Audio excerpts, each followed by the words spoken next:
Hey, everybody, I hope you all are doing well, and welcome back to Michael's Matters. Now, as you have guessed it, probably by now, I am Michael. And recently, in passing, we talked about the knockdown, drag out fight that Republicans and Democrats are in right now over the debt ceiling fight.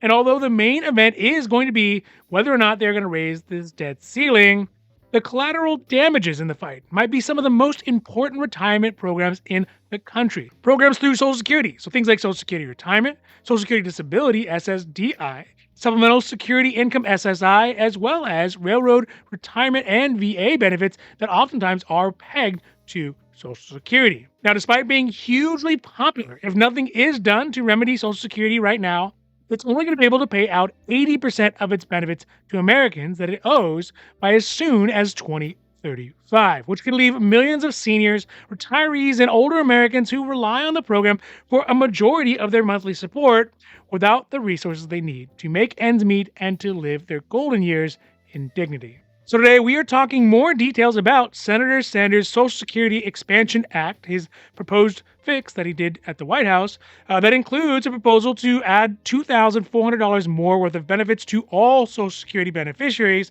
as well as boosting the yearly COLA benefits that retirees get, and how it could extend the solvency of the Social Security program for potentially 70 years, and whether or not it's a realistic fix for the Social Security program. Now, if you like these videos, if you find them interesting, if you find them helpful, or hey, if you at least find them useful, please don't forget to like and subscribe.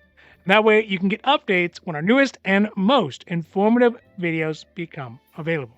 All right, now, let's get down to the video. So earlier this month, Senator Bernie Sanders went back to the White House to pitch his plan to, quote unquote, fix Social Security, which we are finding out is really a rehashed version of his previous legislation called the Social Security Expansion Act, or this time around, the SSA version, maybe 3.0, I think. It has been reintroduced into Congress as a potential solution to the Social Security program's shortfalls. That, among other things, if passed, would instantly boost all Social Security benefits by $2,400 a year.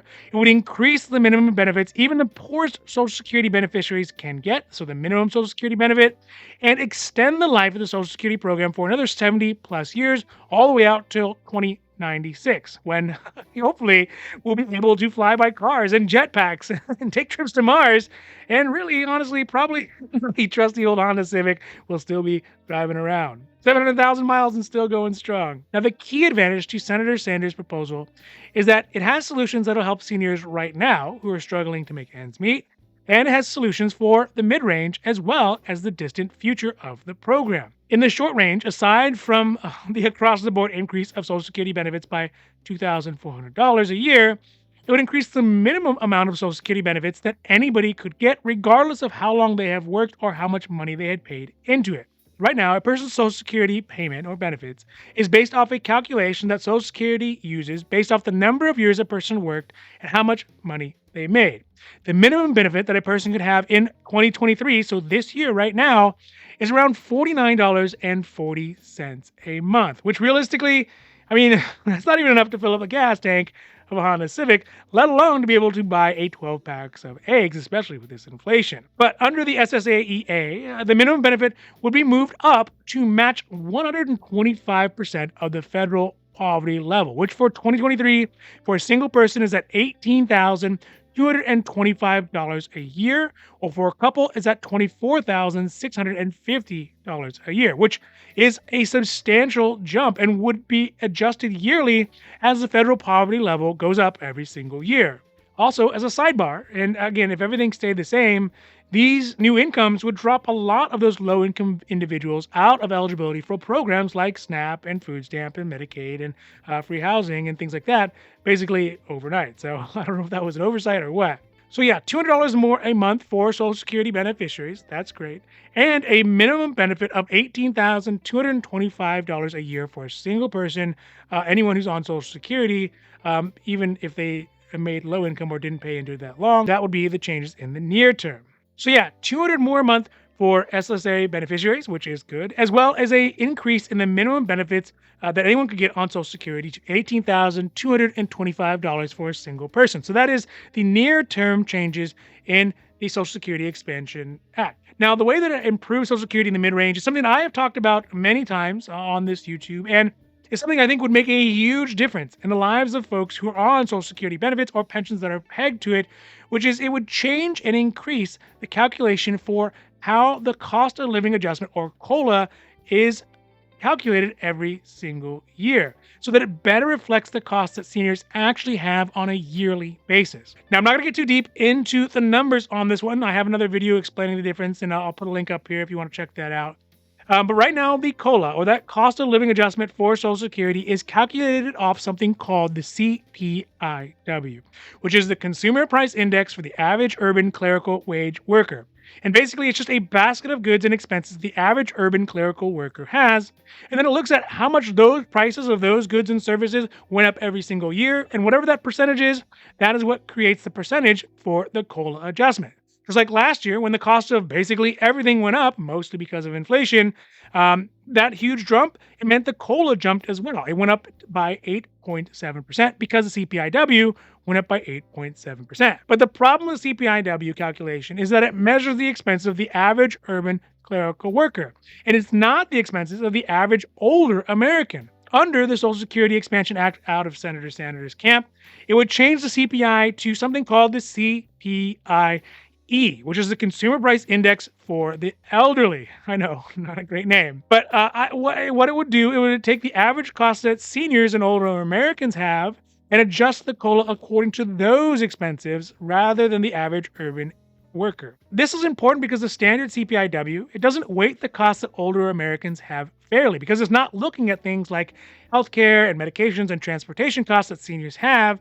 It's looking at those costs, but for the average clerical worker who probably doesn't have the same level of each of those expenses, at least not as much as the older Americans. So that change could potentially really mean a big difference every single year when the COLA comes out, and also make sure that it is more closely pegged to the actual costs that American seniors have. And lastly, in the long term, at least according to the chief actuary of Social Security, who probably knows a thing or two about this, it suggests that the Social Security Expansion Act would increase the solvency of the Social Security program by 75 years, pushing the solvency date all the way out to 2096, which would give the program at least adequate time to figure out a better solution for the demographic problem of the silver tsunami, which is the technical term for when all the baby boomers hit retirement age and decide to retire in the same decade. So obviously the big question is the proposed legislation even doable? And really, could it pass? Well, first, Senator Sanders is known for throwing out legislative equivalents of Hail Mary bills that, if passed, would be big scores for fiscally liberal left-wing Democrats from their party. But like universal health care and like universal living wage and like free college, the fixed Social Security has one big stumbling block, and that is that it is super duper expensive. I mean, how would any of us pay for this? Under the legislation, the way that the reform would be paid for would be through raising taxes on the millionaires and the billionaires.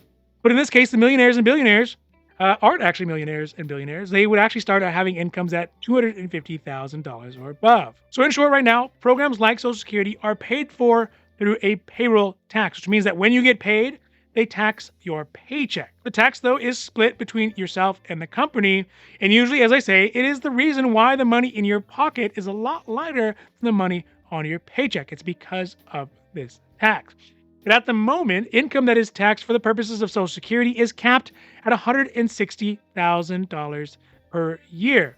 So every dollar that someone makes over that amount doesn't go into the payroll tax. In fact, right now, I think I read that February or March is the last month that most millionaires actually end up paying into Social Security because they've already met that $160,000 worth of payroll. Now, under the Sanders legislation, payroll income that is over $250,000 would start to be taxed ad infinitum, meaning that if you make $250,001 in a year or more, then you're going to be taxed. Or if you make $25 million, it's all going to be taxed. As long as it's over $250,000, you would be subject to paying the Social Security tax. Again, according to the chief actuary of Social Security, the additional funds from this new tax, if it were to be implemented, would be $33.8 trillion that would cover the current $20.4 trillion shortfall that the program would have over the next 70 years. So, can it pass? Well, the smart money is very doubtful for a couple of reasons. First, of which is that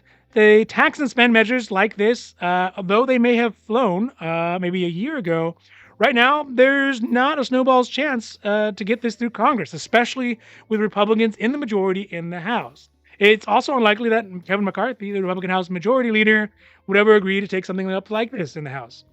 Second is that it would go against the promise that was made by President Biden earlier in his presidency that so far he has seemingly kept, that he would not raise taxes on anybody who's making less than $400,000 a year.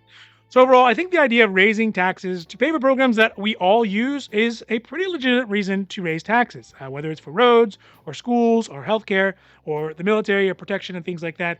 It makes sense. But in these types of proposal, there needs to be some give and some take. And it just doesn't seem like there's much give, which is characteristic under Senator Sanders. There's lots of take, but not too much give. Additionally, if it did pass, the people who do actually have buku bucks, who have DuckTales money, the actual millionaires and billionaires, they will have specially taxed people who know how to figure out how to not pay this tax, which means that it will eventually just come down to and out of the pockets of those pseudo millionaires and billionaires, those folks who do make around $250,000 to $400,000 a year, which means that much of the tax benefits will be gone. And also, it means that we will end up leaving us in a position that is no better off than how we started, but with more financial obligations that continue to be unfunded. All right, so that's it for today's Michael's Matters, and I hope that you enjoyed this video. And if you did, if you found it interesting, if you found it helpful, or hey, if you at least found it useful, please don't forget to like and subscribe. And that way you can get updates when our newest and most informative videos become available. So, for Michael's Matters, I'm Michael, hoping that you take care of yourself, take care of others, and have a happy, healthy